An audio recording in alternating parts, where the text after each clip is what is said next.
नमस्कार दोस्तों, स्वागत है आपका हमारे चैनल पे। तो आज मैं एक वीडियो बना रहा हूँ। आज किसी फ्रेंड ने कमेंट किया था उसके ऊपर कि वो अपने ऑफिस में टाटा का ILL यूज कर रहे हैं और टाटा ने उन्होंने एक वैन आईपी का पुल प्रोवाइड किया हुआ है और एक लैन आईपी का पुल प्रोवाइड किया हुआ है। और वैन आईपी को फायरवॉल के वैन पोर्ट पे वो कॉन्फ़िगर कर दिए हैं जो भी वैन आईपी का पुल है। और लैन नेटवर्क जो उनका है वो लोकल आईपी जो यूज कर रहे हैं 192.168.0.0/24 का वो सीरीज यूज कर रहे हैं। तो ये देखिए, मैं एक नोटपैड पे जैसे लिखा हुआ हूँ कि टाटा का ILL है। यहाँ पे ISP कोई भी हो सकता है, टाटा हो या एयरटेल हो, उससे कोई फर्क नहीं पड़ता। तो अगर आपको ISP ने एक वैन आईपी का पुल प्रोवाइड किया हुआ है और एक लैन आईपी का पुल प्रोवाइड किया हुआ है, ठीक है। तो वैन आईपी के पुल जो क्या होता है कि जो ISP प्रोवाइड करवाता है वो जनरली क्या होता है कि /30 का पुल होता है, जिसमें हमें एक आईपी मिलते हैं और सबनेट मास्क उसका होता है लास्ट में 252 और उसका गेटवे उसका एक पहले वाला आईपी होता है। और लैन आईपी का जो पुल प्रोवाइड करवाते हैं उसमें हमें 5 आईपी का पुल मिलता है। तो सपोज हमारा ये 2 से लेके 6 तक का ये 5 आईपी का पुल हमने प्रोवाइड किया हुआ है और उसका जो सबनेट मास्क होता है वो /29 का होता है और 248 लास्ट में सबनेट मास्क में होता है और इसका गेटवे सपोज मान लेते हैं कि ये है। अब फायरवॉल पे जो लैन पोर्ट पे जो हमने आईपी कॉन्फ़िगर किया हुआ है 192.168.0.1 वो फायरवॉल के लैन पोर्ट पे कॉन्फ़िगर है। अब यहाँ पे सिनेरियो क्या है कि फायरवॉल के वैन पोर्ट पे क्या किया हुआ है कि हमने वैन आईपी का जो पुल है, वैन आईपी जो हमें टाटा ने प्रोवाइड किया हुआ है वो फायरवॉल के वैन पोर्ट पे ये कॉन्फ़िगर किया हुआ है और फायरवॉल के लैन पोर्ट पे 0.1 कॉन्फ़िगर किया हुआ है। और अब केस क्या है कि ये जो लैन आईपी का जो 5 आईपी का पूल है, हमें ये अपने सर्वर के लिए यूज करना है। तो हम उस सर्वर के लिए लैन आईपी का पूल कैसे यूज कर सकते हैं? तो यहाँ पे मैं एग्जांपल के थ्रू यहाँ पे देखिए मैं आपको समझाता हूँ कि मान लीजिए कि आपके पास सर्वर 1 है जिसका आईपी 192.168.0.10 है, क्योंकि हमारा लैन जो सीरीज है वो 192.168.0.0/24 का जो हमारा यहाँ पे मैं लिख देता हूँ जो सबनेट मास्क है /24 का पूल है। और तो इसका क्या होगा, इसी सीरीज का हमें आईपी देना होगा सर्वर पे। तो यहाँ पे हमने सर्वर का आईपी दिया 0.10 और सर्वर 2 का आईपी है 0.11। इसी तरह से आपके जितने भी सर्वर है 3, 4, 5, 6, 7, 8 आप 0 के सीरीज का आईपी यहाँ पे प्रोवाइड कर सकते हैं, जो कि सर्वर पे लोकल आईपी आप जो आपके लैन का लोकल आईपी है उसी सीरीज का आईपी सर्वर पे यहाँ पे प्रोवाइड करना होगा। अब हमें सर्वर को क्या करना है कि पब्लिक में एक्सेस करने के, पब्लिक मीन्स की एक्सटर्नल नेटवर्क से, ऑफिस के बाहर के नेटवर्क से एक्सेस करने के लिए हमें क्या करना होगा कि जो हमारा लैन आईपी का पूल है वो आप अगर सर्वर के लिए यूज करना चाहते हैं तो 2 से लेके 6 तक का जो हमारा लैन आईपी का पूल है तो वो हमें उसके ऊपर पोर्ट फॉरवर्डिंग करना होगा।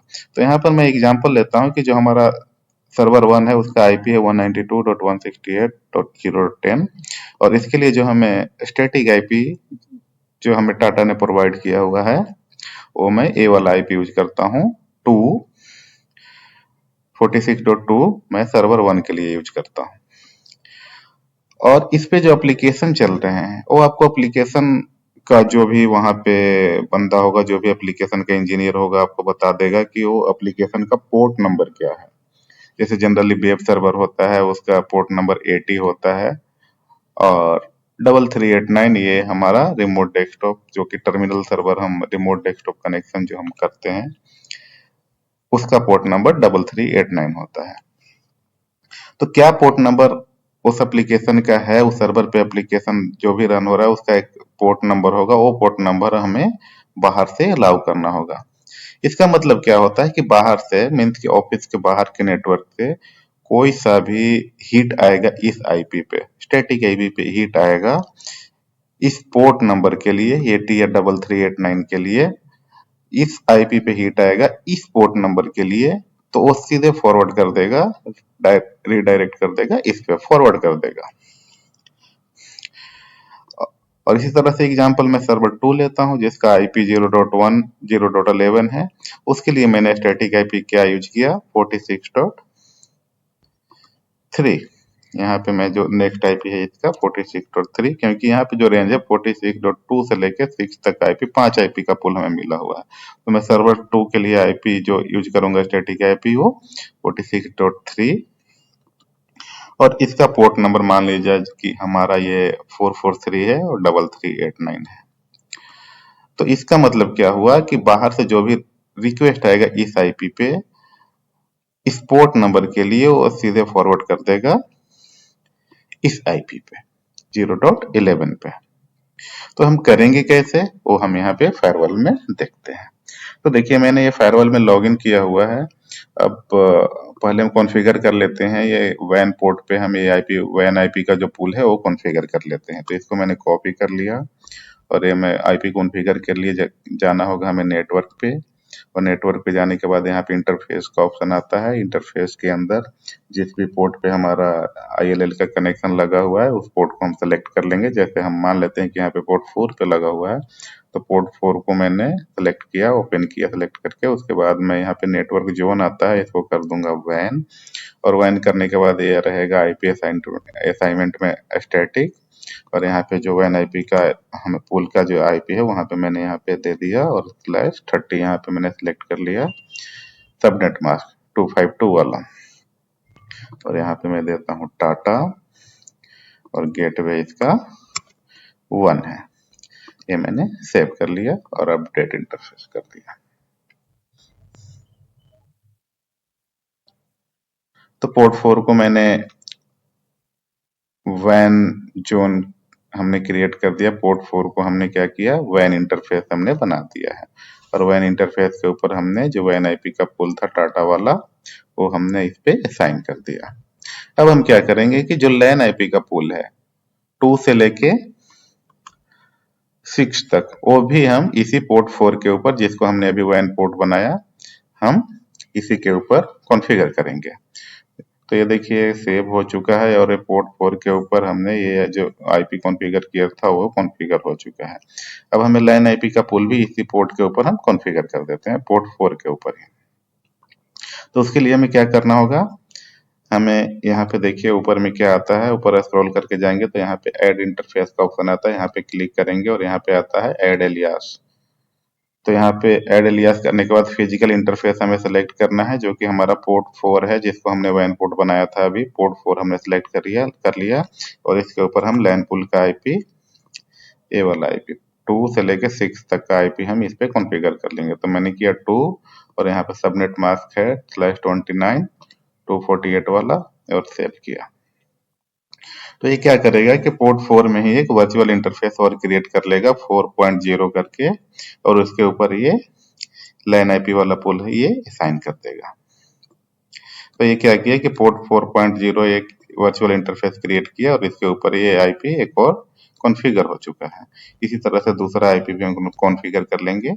अब पांचों आईपी ऐसे ही ऐड एलियास करके, और यहाँ पे मैंने सेलेक्ट किया पोर्ट 4, और नेक्स्ट आईपी क्या होगा 46.3, और सबनेट मास्क 248, सेव कर लिया। इसी तरह से 3 मैंने अभी कॉन्फ़िगर किया, 4 5 6 पांचों आईपी आप कॉन्फ़िगर कर सकते हैं, और एक वर्चुअल इंटरफेस वो क्रिएट करते जाएगा। 4.0 था, ये क्या किया 4.1 एक और वर्चुअल इंटरफेस क्रिएट किया, और इसको कॉन्फ़िगर कर दिया 46.3। इसी तरह से हम ऐड एलियास करेंगे, अब 4 5 6 को भी कॉन्फ़िगर कर लेंगे, और वो वर्चुअल इंटरफेस 4.2 4.3 ऐसे करके वो क्रिएट करेगा और वो कॉन्फ़िगर हो जाएगा। तो इसमें क्या है कि अब आपको ये जो गेटवे है वो डालने की जरूरत नहीं है। 46.1 जो भी लैन आईपी पूल का जो गेटवे होगा वो आपको कहीं भी कॉन्फ़िगर करने की जरूरत नहीं है। सिर्फ आपने इंटरफेस के ऊपर आईपी कॉन्फ़िगर कर दिया तो ये आईपी आपका वर्क करेगा, और बाहर से प्रॉपर पिंग आएगा। मीन्स कि आपने अगर एडमिनिस्ट्रेशन के अंदर, आप एडमिनिस्ट्रेशन में डिवाइस एक्सेस के अंदर आपने वैन के ऊपर ये जो वैन है, वैन जोन के अंदर आपने ये पिंग इनेबल किया हुआ है, चेक मार्क है, तो बाहर से आपका इस आईपी के थ्रू पिंग आएगा, ये प्रॉपर वर्क करेगा। अब चलते हैं कि हम सर्वर के ऊपर पोर्ट फॉरवर्डिंग कैसे करेंगे। तो सर्वर का हमारा मान लेते हैं कि सर्वर का 1 है, जिसका हमारा लोकल आईपी है 0.10। उससे पहले हम एक काम कर लेते हैं कि एक हम लैन इंटरफेस भी क्रिएट कर लेते हैं 0.1। तो पोर्ट 4 को हमने वैन इंटरफेस बनाया और यहाँ पे मैं एक लैन इंटरफेस भी क्रिएट करता हूँ। पोर्ट 3 को मैं एक और लैन इंटरफेस यहाँ पे मैं क्रिएट कर लेता हूँ। पोर्ट 3 यहाँ पे लैन, इसको मैं करता हूँ 192.168.0.1 और इसको मैंने कर दिया सेव अपडेट इंटरफेस। तो यहाँ पे पोर्ट 3 हमारा लैन है और पोर्ट 4 वैन है। अब हम क्या करेंगे कि अब सर्वर का आईपी, सर्वर का 1 का जो आईपी है 0.10 और सर्वर 2 का आईपी 0.11, ये हम यहाँ पे एड्रेस ऑब्जेक्ट में ऐड करेंगे। तो चलिए देखते हैं, ये हमारा इंटरफेस लैन पोर्ट 3 कॉन्फ़िगर हो चुका है। अब हमें क्या करना है कि नीचे स्क्रॉल करके आना है, यहाँ पे आता है होस्ट एंड ऑब्जेक्ट का ऑप्शन, इस पे हम जाएंगे और होस्ट एंड ऑब्जेक्ट पे जाके हम यहाँ पे करेंगे, यहाँ पे आईपी होस्ट में आपको करना है ऐड और यहाँ पे आप नेम दे दीजिए सर्वर 1, जो भी आपका वेब सर्वर है या एसक्यूएल सर्वर है, जो भी आपका सर्वर नेम है यहाँ पे आप डिफाइन कर दीजिए। तो मैं यहाँ पे अभी एग्जांपल के लिए करता हूँ ये सर्वर 1 और इसका आईपी है, यहाँ पे आईपी सिलेक्ट रहेगा और आईपी यहाँ पे 0.10 सेव। और यहाँ पे आईपी होस्ट में ही दूसरा सर्वर भी ऐड कर लेते हैं। आपके जितना भी सर्वर है, यहाँ पे 3 है, 4 है, 5 है, आप सर्वर ऐड कर सकते हैं। तो सर्वर 2 और आईपी हो गया 0.11। तो ये मैंने सर्वर 1 का आईपी ऐड कर लिया आईपी होस्ट में। अब आपको क्या करना है कि ये नेक्स्ट स्टेप में आएगा कि ये आपको पोर्ट नंबर भी ऐड करना है। सर्वर 1 का पोर्ट नंबर 80 और हमारे केस में क्या है 80 और 3389 है और सर्वर 2 का है 443 और 89। तो ये पोर्ट नंबर ऐड करने के लिए इसी में होगा, होस्ट एंड सर्विसेज में ही आएगा। क्या होगा यहाँ पे सर्विसेज का ऑप्शन आता है, तो सर्विसेज पे जाएंगे और सर्विसेज पे जाने के बाद मैं यहाँ पे करता हूँ ऐड और ऐड करने के बाद मैं यहाँ पे सर्विस नेम देखता हूँ सर्वर 1 और यहाँ पे आपको डिफॉल्ट छोड़ना है सोर्स पोर्ट में। डेस्टिनेशन पोर्ट में जो आपका एप्लीकेशन का पोर्ट नंबर है वो पोर्ट नंबर आप डिफाइन करेंगे 80 और दूसरा पोर्ट क्या है 3389। कितने भी पोर्ट हो आप क्या करेंगे कि यहाँ पे प्लस पे क्लिक करेंगे और प्लस पे क्लिक करने के बाद नीचे एक रो ऐड हो जाएगा और यहाँ पे मैं दूसरा पोर्ट करता हूँ 3389। कितने भी पोर्ट हो आप यहाँ पे प्लस प्लस करते जाएंगे, रो ऐड होते जाएगा और पोर्ट नंबर यहाँ पे आप ऐड करते जाएंगे। इसको मैं अभी हटाता हूँ क्योंकि हमारे केस में यहाँ पे 2 ही पोर्ट है। इसको मैं कर देता हूँ सेव। तो ये सर्वर 1 का पोर्ट नंबर यहाँ पे ऐड हो चुका है 80 और 3389। इसी तरह से मैं ऐड करता हूँ वापस और सर्वर 2 का पोर्ट नंबर भी मैं ऐड कर लेता हूँ सर्वर 2 और यहाँ पे डेस्टिनेशन पोर्ट क्या है 443 और 3389। इसको भी मैं सेव कर लेता हूँ।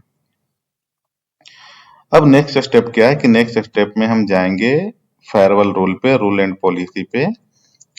रूल एंड पॉलिसी पे जाने के बाद मैं यहाँ पे करता हूँ फायरवॉल रूल में ही ऐड फायरवॉल रूल और ऐड फायरवॉल रूल में यहाँ पे 2 ऑप्शन आता है, सर्वर एक्सेस डीनेट और न्यू फायरवॉल रूल। तो आपको क्या करना है सर्वर एक्सेस असिस्टेंट है, मतलब कि ये डीनेट वाला डीनेट रूल आपको क्रिएट करना है। तो सर्वर एक्सेस असिस्टेंट पे इस पे हम जाएंगे और इस पे जाने के बाद विंडो ओपन हो गया। यहाँ पे देखिए इंटरनल सर्वर का आईपी हमने पहले ही ऐड कर रखा है, यहाँ पे आ रहा है इंटरनल सर्वर आईपी एड्रेस। तो सर्वर 1 के लिए हमें भी क्रिएट करना है सर्वर 1 के लिए। तो इंटरनल सर्वर का आईपी हमने क्या यहाँ पे दिया था सर्वर 1, ये वाला सर्वर 1 आपको याद होगा। तो यहाँ पे मैंने सर्वर 1 सेलेक्ट कर लिया 0.10 वाला और उसके बाद करेंगे नेक्स्ट।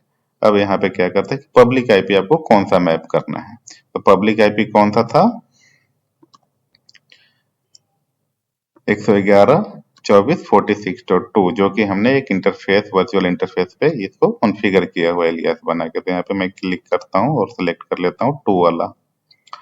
ओके, ये देखिए 46.2 4.0 वाला 46.2 ये वाला मैंने सिलेक्ट कर लिया। यहाँ पे क्या किया, लोकल आईपी पहले सिलेक्ट किया, बैक में करता हूँ वापस से, लोकल आईपी 0.10। नेक्स्ट करने के बाद इस सर्वर का पब्लिक आईपी क्या होगा 46.2। उसके बाद मैं नेक्स्ट करता हूँ तो यहाँ पे पूछता है सर्विसेज। सर्विसेज मीन्स की हमने सर्विसेज जो पोर्ट नंबर बनाया था वो ऐड न्यू आइटम करता हूँ और यहाँ पे मैंने क्या किस नेम से बनाया था, सर्विस सर्वर 1 ACRVR। यहाँ पे आपको क्या करना है, देखिए यहाँ पे आप ये सर्च में आप सर्च कर सकते हैं। तो सर्वर 1 और 2 बनाया था तो हम सर्वर 1 हमें यहाँ पे सिलेक्ट करना है क्योंकि हम सर्वर 1 के नहीं बना रहे हैं। उसके बाद नेक्स्ट करना है आपको। एक्सटर्नल सोर्स नेटवर्क में आपको यहाँ पे एनी रखना है, एनी, नेक्स्ट और फिनिश, सेव एंड फिनिश। तो ये क्या करेगा कि ये नेट रूल क्रिएट कर दिया। नेट रूल क्या होता है कि पब्लिक आईपी से प्राइवेट आईपी में वो हम एक नेटिंग कर दिए कि बाहर से कोई भी रिक्वेस्ट आएगा इस आईपी पे इस पोर्ट के लिए तो वो सीधे सीधे इस पे नेट हो जाएगा। तो ये एक रूल क्रिएट हो चुका है सर्वर 1 का। सोर्स में यानी सोर्स में वैन है, वैन टू लैन एक रूल क्रिएट कर चुका, वैन टू लैन एक रूल क्रिएट हो चुका है। अब आपको क्या करना है कि इसको ओपन करना है इस रूल को, और यहाँ पे ओपन करने के बाद आप इस पे लॉग फायरवॉल ट्रैफिक पे आपको चेक मार्क करना है। और ये जो सोर्स, यहाँ पे जो सोर्स है, सोर्स में सिर्फ वैन सिलेक्ट होता है जो हम बाय डिफॉल्ट रूल क्रिएट होता है। तो यहाँ पे ऐड न्यू आइटम करना है और यहाँ पे लैन भी सिलेक्ट करना है और अप्लाई वन सिलेक्टेड आइटम। इसका मतलब क्या हुआ कि बाहर से भी, वैन के साइड से भी और लैन के साइड से भी, अपने ऑफिस के नेटवर्क से भी पब्लिक आईपी के थ्रू, इस आईपी के थ्रू सर्वर को आप एक्सेस कर पाएंगे इस पोर्ट के लिए। अगर आप यहाँ पे लैन सेलेक्ट नहीं रखते हैं, वैन ही रहने देते हैं, तो आपको सिर्फ और सिर्फ बाहर से ही एक्सेस होगा, अपने ऑफिस के, आपके ऑफिस के बाहर से ही एक्सेस होगा इस आईपी पे, और ऑफिस के अंदर से इस आईपी पे एक्सेस होगा। और आप लैन सेलेक्ट करते हैं तो ऑफिस के अंदर से इस आईपी पे भी एक्सेस होगा और आपका ये पब्लिक आईपी जो एक्सटर्नल आईपी है इस पे भी एक्सेस होगा। और यहाँ पे लैन सेलेक्ट करने के बाद आपको कुछ नहीं करना है, उसके बाद आपको सेव कर देना है। तो इसी तरह से आप सर्वर 2 के लिए भी लैन रूल क्रिएट कर सकते हैं, सिमिलर सर्वर 3, सर्वर 4, सर्वर 5। अब यहाँ पे केस क्या है, आपको एक चीज और मैं बता देता हूँ। इसका मतलब ये नहीं है कि अगर हमारे पास 5 आईपी है तो 5 इंटरनल सर्वर के लिए ही हम पोर्ट फॉरवर्डिंग कर सकते हैं। आपके पास कितने भी इंटरनल सर्वर हैं उसके लिए आप पोर्ट फॉरवर्ड कर सकते हैं। इसके लिए मैं पोर्ट फॉरवर्डिंग का वीडियो बना चुका हूँ। पोर्ट फॉरवर्डिंग कैसे करते हैं वो आप हमारे चैनल पे जाकर देख सकते हैं। अगर आपको उसमें और भी डिटेल वीडियो चाहिए तो वो भी मैं आपको बना दूंगा। अगर हमारे पास एक ही आईपी है, सपोज एक ही आईपी है, स्टैटिक आईपी, हमारे पास लैन आईपी का पूल नहीं है, सपोज हमारा यही यही है, वैन आईपी का ही पूल है और हमें इसी पे पोर्ट फॉरवर्ड करना है सर्वर का, 10 सर्वर है, 15 सर्वर है और हमारे पास स्टैटिक आईपी एक ही है, तो उस केस में भी हम पोर्ट फॉरवर्डिंग कर सकते हैं। इसके लिए मैं, अगर आपको डिटेल वीडियो चाहिए तो भी मैं आपको क्रिएट कर दूंगा। तो इस वीडियो में इतना